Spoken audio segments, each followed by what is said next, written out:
Welcome.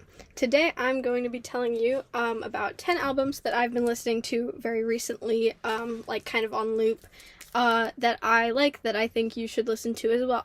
And all of these albums are like ones that I've listened to like a lot, and I've like listened to the lyrics, memorized all the songs. So not like albums I discovered like last week. So I have more to say about them. And yeah, I wish I had like real like physical CDs to show you or something, but alas, I do not. So, luckily, I recently just fixed my iPod, and so you can see what I've been listening to right there. So, I'll be showing you, like, the image of the album on my iPod, because I'm too lazy to, like, edit a picture in. Yeah, you can see I was listening to, like, Hesitant Alien. Yeah, anyways, so let's oh yeah, before I start also, today, or I guess yesterday, I tried to film this yesterday and it didn't really work out for various reasons, but today, the day that I'm filming this, is the 4-year anniversary, or yesterday when I was filming this, was the 4-year anniversary of Foundations of Decay dropping, and so I'm wearing my Swarm shirt that I painted. This is like bleach, in commemoration of that. So yay, if you haven't heard Foundations of Decay, listen to it. I'm not going to be talking a lot about MCR in this video because I haven't been listening to a lot of MCR recently because I just know them so well. I'll circle back to all their albums every once in a while, but it's not like I have them on loop. So, okay, so the first album that I'm going to be talking about is kind of middle of the road in terms of popularity, and it is Sleater-Kinney's Call the Doctor. So,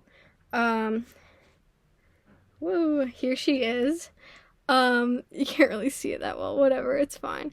Yeah, okay, so this album is so good. The reason I like it, okay, so I feel like it's interesting. I haven't listened to a ton of Sleater-Kinney albums, but this is definitely my favorite of the ones I've listened to so far. My second favorite is Dig Me Out. And I really like this one because I feel like it's not, like, Dig Me Out is kind of a breakup album in a way. Like, they talk about other things, but it's largely about a breakup. And this one is more focused on, like, lyrically, it's more focused on kind of, like, being a woman under, like, capitalism and feeling, like, dehumanized by that system, and kind of, like, dehumanized by, like, patriarchal, like, systemic values as a whole, which I can really connect with, even though I'm not, like, I don't, like, identify as a woman, but I have experienced that, so it can be cathartic to, like, hear that, especially because there's, like, the way they sing it, there's, like, a lot of anger, and so that kind of, yeah, that's a whole vibe. Also, I really like, Sleater-Kinney doesn't have a bassist, and so they like, do really interesting things with the guitars, where they, like, like, the guitar kind of fills some of the bass roles. There's also some interesting, like, dissonance that they play with. So, yeah, musically, it's really interesting. I like that musically it's not super, like, filtered or, like, clean. It's a little bit, like, raw and a little bit weird in some parts. Yeah, my favorite tracks on this album are probably, oh, you can see the back of my iPod. Wait, that's my phone number. I'll cover that up. I have Cheerard and I have Dan and Phil on my phone, or not my phone, on my iPod background. Anyways, that's just a little fun note. Yeah, okay. My favorite songs on this album, I really like Little Mouth, just because it's, like, kind of, like, mad and screamy a little bit. It's not, like, screamy, but it's, like, yelling. And I like I Wanna Be Your Joey Ramone, which is, like, the classic, that was, like, the first Sleater-Kinney song I got into, as with most people, I would say. Okay, second album is, you've definitely heard of this one, Brand New Eyes by Paramore. So, admittedly, I am a little late on the Paramore train. I listened to all their, like, popular songs, for a while, but, like, I never really got into the, like, just, like, listening to albums and, like, really, like, getting into their music, until recently. And so I've been listening to this album a lot, which is, I feel like, the kind of, like, quintessential, like, Paramore, like, pop punk emo album. I don't know a lot about Paramore though. They that could be a different album of theirs.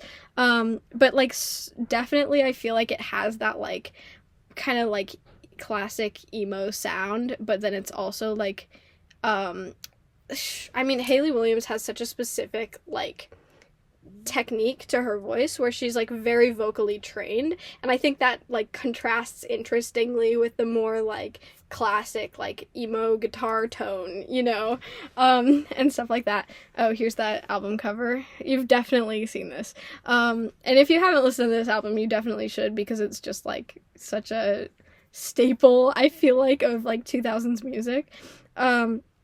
Yeah, so I'm enjoying it because of that. It's also like lyrically the themes are pretty interesting, because it's feeling like it like kind of wants to critique religion a little bit, and it's like a main theme in it is religion, but it's also like feels like she feels a little bit afraid to like fully be like, I hate Christianity, and also like has some like personal connections to it still, clearly, and so she's like singing about Christianity from a skeptical viewpoint, but she's not like really against it, and so it creates this interesting like kind of dissonance in some of the things she's saying, not like musical dissonance, but like tonal dissonance, like not tonal as in musical, like lyrically some of the things she says contradict each other. You get it. Yeah. Anyways, my favorite songs from this album are, I like Careful, I like Ignorance. Ignorance was like the first Paramore song I kind of got into. I also really like All I Wanted, which is like, everyone likes that song because it's good, because she's like, the singing in that song is so good. You can't dislike it if you like vocal music. Okay, so my third album that I am talking about, which I'm very excited to talk about, is Drive This 7-Inch Wooden Stake Through My Philadelphia Heart by the band Ink and Dagger. If you haven't heard of Ink and Dagger, they were like hugely influential in creating like a lot of kind of emo music that we listen to today. For example, like MCR's first album, hugely like influenced by this album I'm about to talk about right now. Also like Thursday, really influenced by Ink and Dagger. I don't know, I don't love to be like this band is not great because of its proximity to these other bands, but it's great, and that can be like kind of a gateway into them if you're like trying to find a way to connect with them. Anyways, yeah, this is probably one of the more like loud albums out of these on my list. I don't know, unless you're like I think it takes a listen. So like you listen to it and then you have to listen to it a couple times before you really get into it, but once you get into it, it's like, whoa, this is amazing. It's so good. I mean, unless you're like really accustomed to like hardcore music, and then you're gonna be like, whatever. Yeah. This is the cover. It's so cool. So this album's really interesting. I've said that so many times. I just it's so catchy once you listen to it like 5 times. The first 5 times you're like, what am I hearing right now? And then you listen to it the 5th time and you go, this is so good, and then you listen to it on repeat forever and ever and ever. Also, like, Ink and Dagger is really cool because they have like a really strong vampire theme, and you know, vampires, awesome, cool.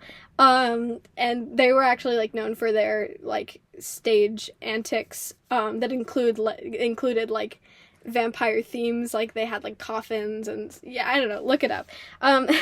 Anyways, yeah, this is like essential album to me personally, and also like to music I listen to. If you like MCR, if you like Thursday, listen to this album. It's so good. They don't sound alike, but they have a lot of influence, I would say. My favorite songs on the album are kind of just the popular songs on the album. So like, I like Full Circle, I like Newspaper Tragedy. They're just really good. They're all really good on this album, though. This is great. Okay, yeah. There's the cover again, just so you can see it again. Sorry about the glare. I can't do anything about it, though. Okay, fourth, on a completely different tonal note, fourth is the album Make Me Honest by June Henry. So June Henry, if you're gonna listen to June Henry and you haven't heard of her before, this is actually probably not the album to start with, but this is the album I've been listening to the most recently because it just came out. I love June Henry for releasing things so often because none of the other bands I like do that. Here's you really can't see this cover, but whatever, it's fine. Yeah, so this is like kind of on the opposite end of the vibe spectrum from Ink and Dagger. It's kind of like indie, like singer-songwriter, kind of like folk punk energy. But I don't know. I feel like this album is great because, like, June Henry has a lot of more, like very raw, like, it's just her and a guitar, and she's singing, and there are vocal imperfections, and it's, like, not any other instruments, and I love those, like, albums that she's done, but I also think it's really cool that she's doing some stuff with, like, drums and other instruments, which she's done before, but I think it's fun when she, like, does both things, and so this one is, like, definitely more kind of, produced isn't the word, but it's more, like, there are more layers to each song, I would say, and that's, like, really interesting to me, also, I feel like, lyrically, this album is interesting because it kind of, like, looks back on the other albums she's written, and it goes, like, she's reflecting, she writes a lot of songs about, kind of, like, relationships she's had and people that have done her wrong, and this album is kind of looking back on those, like, situations and kind of, like, thinking about it through a more objective lens and, like, kind of making peace with a lot of those things. One of my favorite songs on the album is called Forgiveness, and it's, like, talking about how she characterized this person in her head as, like, being a villain, but now she's just kind of, like, looking at it from a more objective standpoint and realizing that maybe it just didn't really work out. And yeah. I mean, I love the way her lyricism works. Yeah, my favorite songs on this album are probably Dead Things and Forgiveness. Yeah. If you are, like, new to June Henry, though, like, you can listen to this album, but it might be better to listen to, like, I would say Infinite Money Glitch or Podium would be a good place to start out for June Henry. Okay, next, fifth album is, you've also probably heard of this one, Pierce the Veil Misadventures. Pierce the Veil is one of those bands. So, I got really into, like, Collide with the Sky and Selfish Machines, like, years ago, and I have all of those albums completely memorized, but until recently I had never listened to, Misadventures, just because, like, I don't know, I just didn't think about it, and then recently I started listening to it, and I was like, this is so good. I don't know why I didn't listen to it earlier. Sorry, I'm trying to pull it up. Why is Pierce the Veil? I always lose Pierce the Veil on here. I'm like, where is it in the alphabet? It's P next to all the other P bands. Okay. Okay. That's what it looks like. You've definitely seen this on the internet, if not somewhere else. Yeah. So, I don't know. I feel like this album is, like, kind of, it's interesting because they're kind of moving away from their, like, more, like, metal influences, and they're going more towards, like, pop or, like, classic emo, but at the same time, they're, like, keeping those really interesting, like Pierce the Veil, one of my favorite things about them is their, arrangements and just, like, the interesting things they do with, like, adding different, like, tiny instrumentations to different parts of the song and, like, switching it up. And I feel like a really cool thing they do is they manage to write these, like, really catchy, like, choruses, that are, like, kind of, like, more poppy, while still keeping the, like, interesting, like, arrangements, in kind of the verse and, like, the rest of the song, and, like, keeping a heavier tone while still having these great, like, pop choruses. Yeah, so I feel like they do that really well in this one, too. It's got the classic, like, Pierce the Veil lyrical staples of, like, I don't know, like, I mean, yeah, you can just look at Pierce the Veil lyrics. I feel like they're kind of consistent throughout all their albums in a way, but also I don't really know.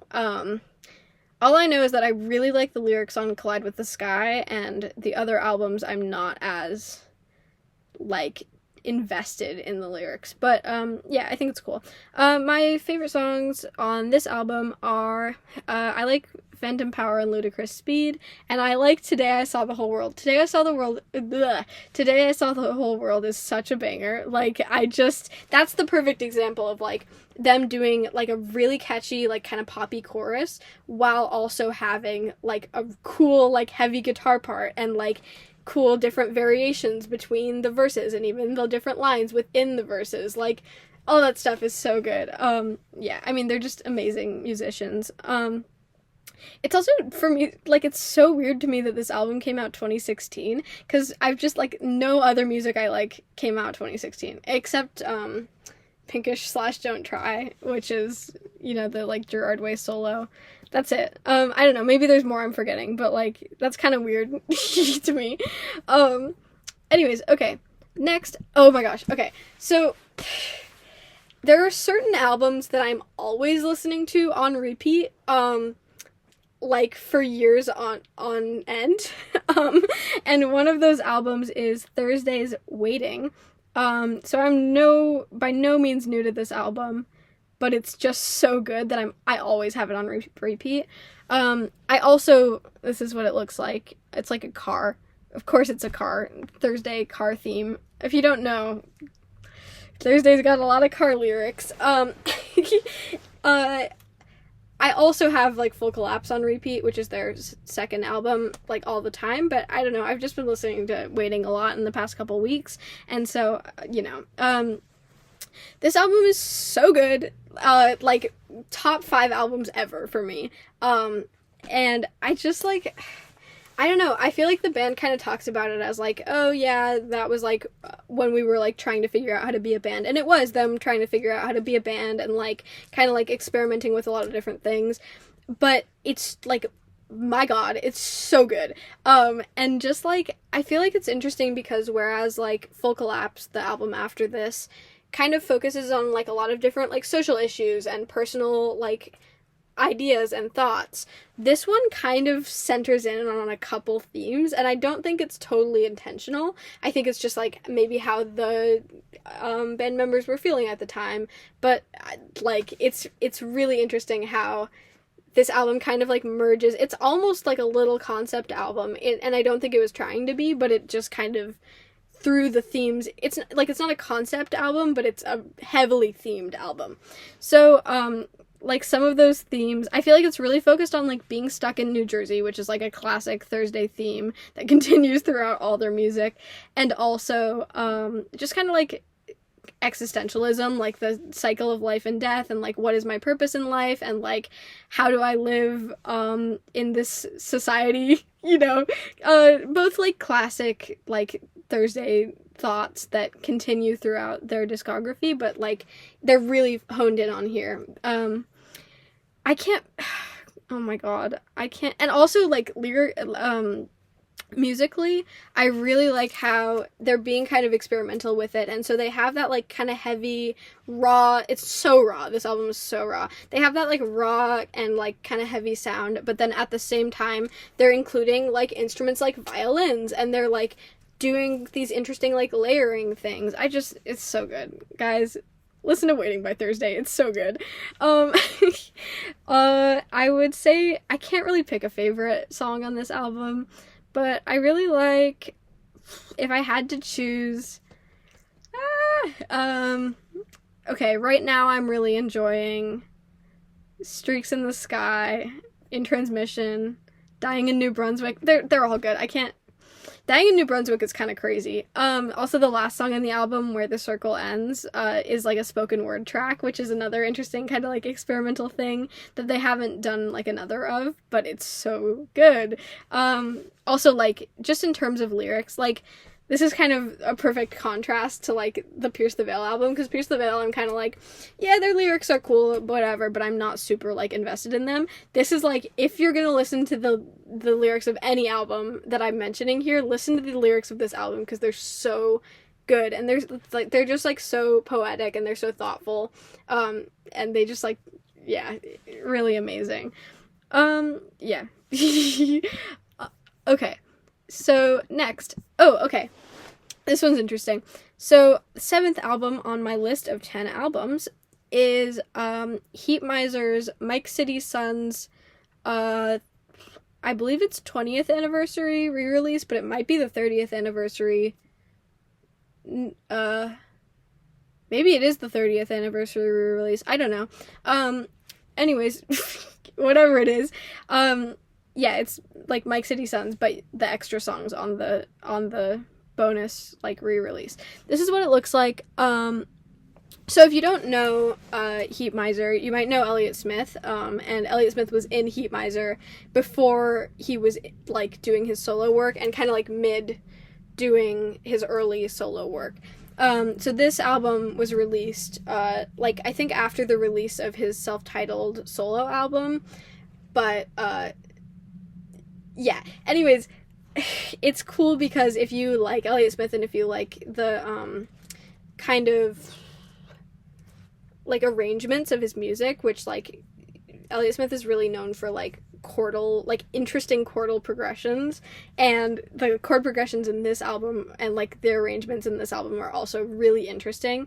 Yeah, and also it's cool because it's not just him singing, it's also Neil Gust, and yeah. So, wait, sorry, I kind of spaced out.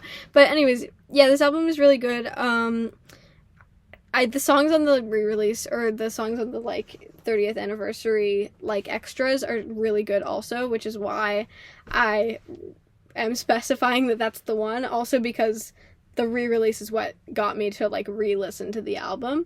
But, yeah, I would say my favorite songs from the, like, extended version are I'm Over That Now, Burned Out Still Glowing, and Everybody Has It. Bangers. Okay, so we're almost at the end. Oh, okay, this one's another like kind of classic emo album that I've been getting into recently, more like screamo, and that is Wide Awake by Picture Me Broken. This is such a good album. One, let me just show you. Just look at that, like, I don't know if you can see it. This is the best album cover. It's so good. It's so, like, that's camp. That's camp. Yeah, it's really great. Basically, this album is just really good. I don't have a lot to say about the lyrics, but musically, like, it's just such a good, like, if you just want, like, a good screamo album, like, this is such a good screamo album. Also, you don't have a lot of, like, girls in screamo, obviously, and so this is, like, a cool, example of that, because it is a girl in screamo, like, singing, and, yeah, she's also pretty, like, her vocal technique is pretty, like, advanced and like kind of technically good, and so it's interesting that like that's being contrasted against the heavier music and also like her screaming, which is like amazing that you can like scream well and sing well. It's just like if you just want to listen to something and be like that's good music, like I recommend listening to this. And also, yeah, I mean, it talks about some interesting things in the lyrics, but nothing stands out to me as, like, being like, this is the craziest lyrics ever. Yeah, it's pretty good, though, lyrically, and it's really, really good musically. And great album cover. This is their only, like, full album, also. So, yeah.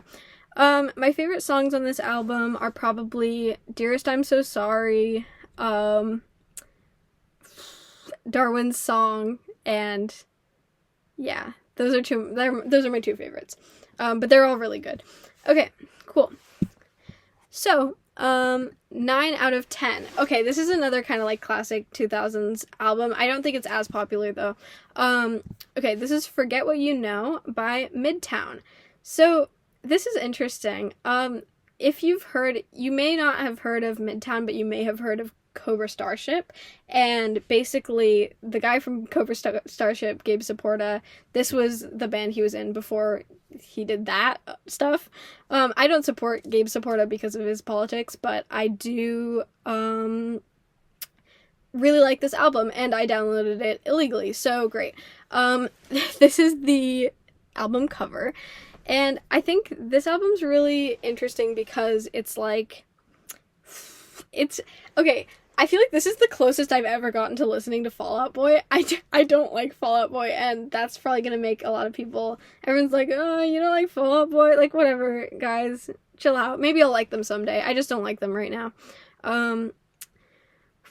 But yeah, this is like kind of like sonically similar, I think, but also it's got a lot of its own kind of, you know, that's just something I would relate it to if you're unfamiliar with this album, but you're familiar with that band. So I really like this album because it's got some interesting themes about like well, if you've heard Cobra Starship, it's funny because I had never heard Midtown before this album, and Cobra Starship is all like, oh, I want to go to the club and dance, and this album is like very lyrically interesting. It's talking about kind of like feeling isolated and like using like technology and like drugs and other things to like numb yourself from the fact that you're not connecting with yourself as a person, and like you're kind of like desensitizing yourself to not have to think, basically. So yeah, I find it really like lyrically interesting, and I like that there's a theme to it, and you can really see that in the album cover because it's like a guy sitting at a table eating dinner with his TV in front of him to distract him from the fact that the chair is empty across from him, which is like really smart. I thought that was like well done. Yeah. Okay, my favorite songs, and also like it is really catchy. Like if you want an album that's kind of like not as hard to digest, like on the opposite end to Drive This 7-inch wooden stake through my Philadelphia heart, this is like where you have to listen to that like 5 times before you're really into it. Like this is like you can get into it within a couple listens, and so that's kind of cool. Yeah, my favorite songs also on the theme of like kind of numbing yourself and like listening to technology to like shut out the world. The last song on this album, So Long As We Keep Our Bodies Numb, We're Safe. It's so interesting because it's 11 minutes long, and the last like 7 minutes of it, or even longer maybe, like I don't know, like the last like 10 minutes of it are all, it's like the same thing on loop. And it's interesting because this song is so catchy. Like, this is my favorite song on the album, and so you feel like you have to listen to the whole thing, but after a certain point, it's basically, it repeats the line, don't listen, and as you are listening to it, you're kind of not listening because it's being repeated so many times. So it's like, as it tells you not to listen, it gets you to not listen, which is so smart. And also, like, I feel like a lot of bands, especially around this time, wouldn't have done that thing where they like sacrifice the kind of like catchiness of a song or the marketability of a song to make a point, because this easily could have been the like hit single for their album, but it wasn't, because they made this point instead, and I think that's cool. I like that they did that. And like it's a banger, even though it repeats for the last like 11 minutes or last like 10 minutes of the song. Yeah. That's pretty much my favorite song on the album. I mean I like all the songs, but yeah. I also like Waiting for the News. Okay. So the last album I'm going to talk about, 10th album, is an album that I actually haven't been listening to as much recently, but I figured I'd put it on here because, like, I don't know, I didn't have another album that I've really, really been listening to on loop, and also, this album is an album you definitely have not heard of, and if you have, hit me up, but I really doubt anyone's heard this album, and it's really, really good, so I recommend it. It's by the band The Rat Utopia Experiment, and it's called No Hit Wonders. You can see it here. I've never met a single person who has heard this. I saw someone on, like, Space Hay who's heard of it, but otherwise, like, no one ever, so yeah, if you've heard this album, talk to me. But anyways, I don't know, this is just a really great album. This is the most recent album on my list. It's 2025. Oh wait, no, it's not. It's 2024, and June Henry's Make Me Honest is the most recent album on my list. But, you know, this is really recent. And I like this because it kind of combines, like, it sounds like it's not from 2025. Like, it's pretty raw. It's pretty, like, I don't know. I like the way that it's just like a rock album. And it's really, it's interesting, it's catchy, but it's also, like, raw and not, like, overproduced. And I really like the singer's voice, and I like what they're talking about. It's cool. Yeah, I really recommend listening to it, and this has been, like, one of my favorite albums for a little while. Yeah, I really like all the songs on this album, but my favorites are probably, I really like Part Hole, and I like The Rat Who Barked. And that is what I will say. I haven't actually checked, since I, like, got off Spotify, I haven't checked, like, if they've released new music in a while, so they probably have, and I haven't seen it. I gotta do that soon. Anyways, yeah, so that's the 10th album. I hope you enjoyed this list. Tell me if you've listened to any of these albums and if you like them, and also tell me if you listened to any of these albums because of this video, and, liked them, or hated them. I don't know, tell me anything. Say, hi, I watched this video, and I liked it. Or just say, like, hi, I hate you, your face is ugly. Anything helps. Just tell me you've watched the video. Yeah, that's it. See you later. Bye.